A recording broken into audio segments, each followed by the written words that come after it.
ഇത് മാസ് മോട്ടോഴ്സിൽ നിന്നാണ്. നമ്മൾ ഹോണ്ടയുടെ ഡിയോ വണ്ടി ജനറൽ സർവീസായിട്ട് കയറ്റിയിട്ടുണ്ട്. സർവീസിൻ്റെ ഭാഗമായിട്ട് നമ്മൾ അതിൻ്റെ ബാക്ക് ബ്രേക്ക് ലൈനറൊക്കെ നമ്മൾ ചെക്ക് ചെയ്യാൻ വേണ്ടി അയച്ചാണ്. ബ്രേക്ക് ലൈനർ നമുക്ക് മാക്സിമം അഡ്ജസ്റ്റിങ് കഴിഞ്ഞാൽ നിൽക്കണേ, അപ്പോൾ നമ്മളതൊന്ന് മാറ്റിയിടേണ്ട അത്യാവശ്യം ഉണ്ടോ. അതേപോലെ തന്നെ ബാക്കിലത്തെ ടയറിൻ്റെ കണ്ടീഷനൊക്കെ നോക്കുമ്പോൾ ഓക്കെയാണ്, നല്ല ടയർ കിടക്കണേ.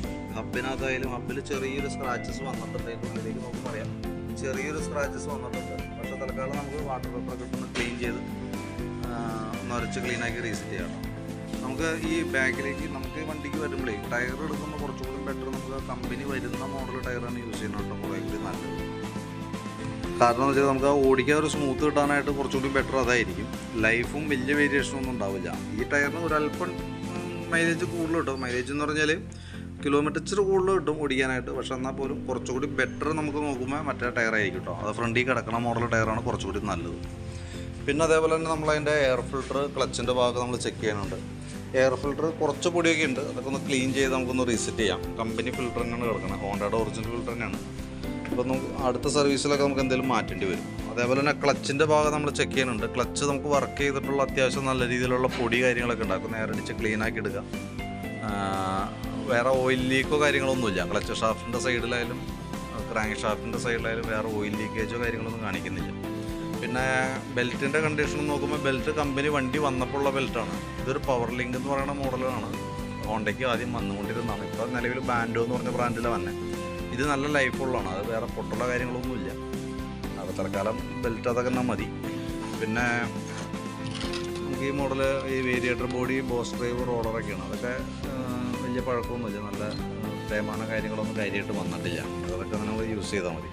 ക്ലച്ച് വെയിറ്റ് സെറ്റ് യൂണിറ്റ് ആയാലും നമുക്ക് നല്ല പ്രോബ്ലം ഒന്നുമില്ല, ക്ലിയറാണ്. അപ്പോൾ അതിൻ്റെ പിന്നൊക്കെ ഒന്ന് അഴിച്ച് ഗ്രീസ് ചെയ്യാൻ വേണ്ടി അഴിച്ചാനാണ്. വേരിയേറ്റർ മറ്റേ ബെൻഡെക്സ് യൂണിറ്റാണത്, അതും ഓൾറെഡി വർക്കിംഗ് ഓക്കെയാണ്. ബാക്കിലത്തെ ക്ലച്ച് പുള്ളിയുടെ ഭാഗം നമ്മൾ ഫുള്ളായിട്ടൊന്ന് അഴിച്ചിട്ടുണ്ട്. കാരണം ഈ കാണുന്നത് തുരുമ്പാണ്. അപ്പോൾ നമുക്ക് ആ പിന്നുകളൊക്കെ ഒന്ന് ഗ്രീസ് ചെയ്യാനൊക്കെ ആയിട്ട് നമ്മൾ അഴിച്ചാണ്. അപ്പോൾ അതൊന്ന് അഴിച്ച് ഗ്രീസിങ് അടുത്ത് റീസെറ്റ് ചെയ്യാം.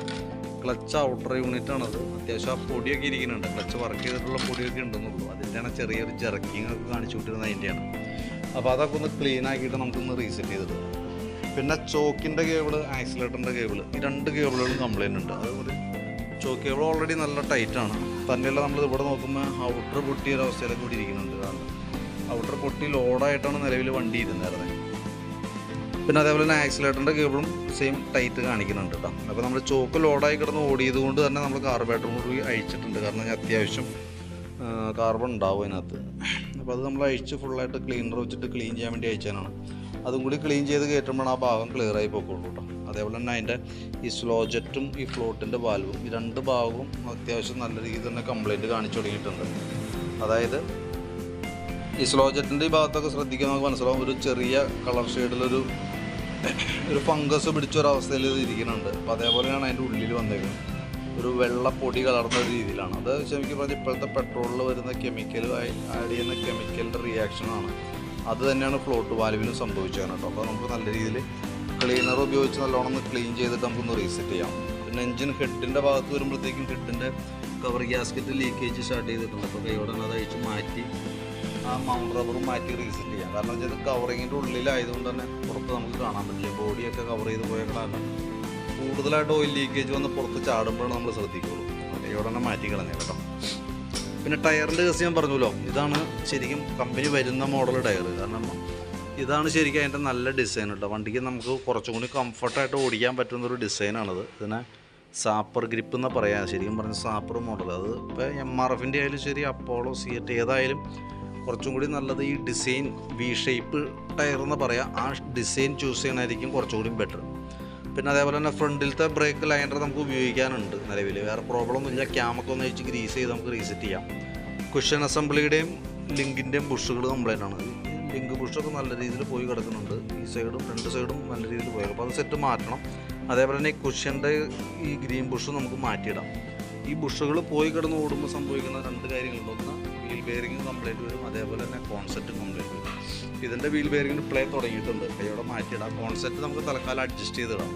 അത് ശരിക്കും അഡ്ജസ്റ്റബിൾ ടൈപ്പ് ബെയറിംഗ് ആയതുകൊണ്ട് കുറച്ച് അഡ്ജസ്റ്റ് ചെയ്ത് നോക്കാം. കൂടുതലായിട്ട് പ്രോബ്ലം കാണിക്കുകയാണെന്നുണ്ടെങ്കിൽ അടുത്ത സർവീസിലോ അല്ലെങ്കിൽ വലിയ അടി കാണിക്കുകയാണെങ്കിൽ പിന്നീട് നമുക്ക് അഴിച്ച് മാറ്റിയാലും മതി. കാരണം ഏകദേശം നമുക്കൊരു 800 രൂപ തുടങ്ങിയിട്ട് 850 രൂപയൊക്കെ വരെ ചിലവ് വന്ന കേസാണത്. ബെയറിങ്ങും അതിൻ്റെ ലേബറും കാര്യം എല്ലാം കൂടി വരും കേട്ടോ. അതുകൊണ്ട് തൽക്കാലം നമുക്ക് അഡ്ജസ്റ്റ് ചെയ്തിടാം. നമുക്കതുകൊണ്ട് നോക്കിയിട്ട് ആവശ്യമാണെങ്കിൽ നമുക്ക് ചെയ്താൽ മതി. ബാറ്ററിയുടെ കണ്ടീഷൻ 2021 മോഡൽ ആമറോണിൻ്റെ ബാറ്ററിയാണ് നമുക്ക് വണ്ടിയും ഇപ്പോൾ ഇരിക്കുന്നത്. സെൽഫിൻ്റെ ഒരു ചെറിയ പ്രോബ്ലം പറഞ്ഞിട്ടുണ്ട് വണ്ടി. അപ്പോൾ നിലവിൽ നമ്മളതിൻ്റെ വോൾട്ട് നോക്കുമ്പോൾ 12.23 റേഞ്ചിലൊക്കെ വോൾട്ട് കിട്ടുന്നുണ്ട്. 12 വോൾട്ട് മുകളിൽ കിട്ടുന്നുണ്ട്. ബാറ്ററി നമ്മുടെ ടെസ്റ്റിലേക്ക് കൊടുക്കുമ്പോൾ ഓൾറെഡി കംപ്ലൈൻ്റ് ആയിട്ട് കാണിക്കുക. അതുകൊണ്ടാണ് നമുക്ക് ആ സെൽഫ് എടുക്കാനായിട്ടുള്ളൊരു പ്രോബ്ലം എപ്പോഴും കാണിക്കുന്നതിൻ്റെ ഒരു റീസൺ അതാണ്. ഒരു ടൈം ലാഗ് വന്നതിൻ്റെ റീസൺ അതാണ്. ഇപ്പോൾ ബാറ്ററി ഓൾറെഡി മാറ്റി വെച്ചാൽ തന്നെയാണ് നമുക്ക് സെൽഫിൻ്റെ കേസ് കംപ്ലൈൻറ്റ് കൂടാതെ നമുക്ക് ഉപയോഗിക്കാനായിട്ട് പറ്റുള്ളൂ.